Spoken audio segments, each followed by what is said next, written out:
I thought Doha was a really fun tournament to watch. A lot of really cool storylines.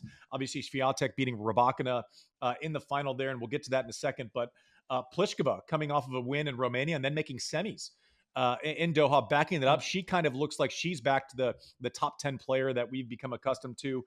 Osaka going in, getting some quality wins over Garcia and Martic, losing a tough one to Pliskova. But what did you see out of Osaka? I thought this was a great result for her to kind of get through a couple of matches and play another tough one, get into those tense moments again. Yeah, and this is why she went to the Middle East, and she could have stayed in LA and just had a long training block before Indian Wells. She decided she needed the matches, and I don't you kind of feel like this is pretty much where it should be. If she were able to pick up right after this leave of absence and this maternity leave and go back to had you won the Australian Open for a third time, it would have been a great triumph. But I think we also would have been like, wait a second, I'm not sure that's a great picture overall. If she had gotten her doors blown off and lost 1-1, we would have said, "Yikes!" I think the story pretty much is where it should be. She'll get it back. She'll get back in the groove. She'll get the match play.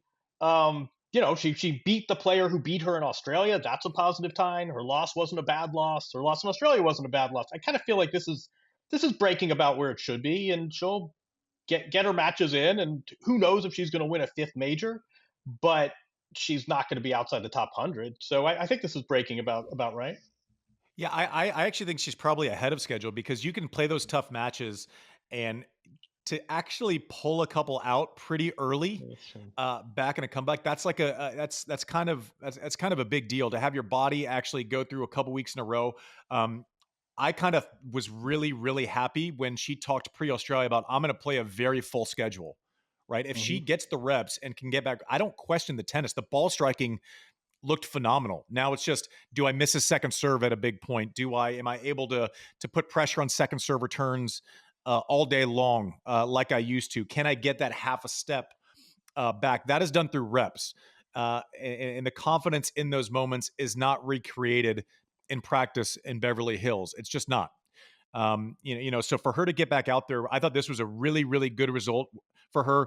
And she has three days to really recover before this next one. I think if you had to script it as far as the rest of the year, I think it was actually a big result that I don't want to undersell just because kind of we take her greatness for granted and what it was. But I think she's on a. If I'm her team, I'm thrilled with where she's at. 100%. Let me tack something else on before we move on. You and I are parents. We have never given birth. So maybe we are not speaking from firsthand experience, but let's also, sometimes I hear, oh, Osaka's comeback. I say, wait a second.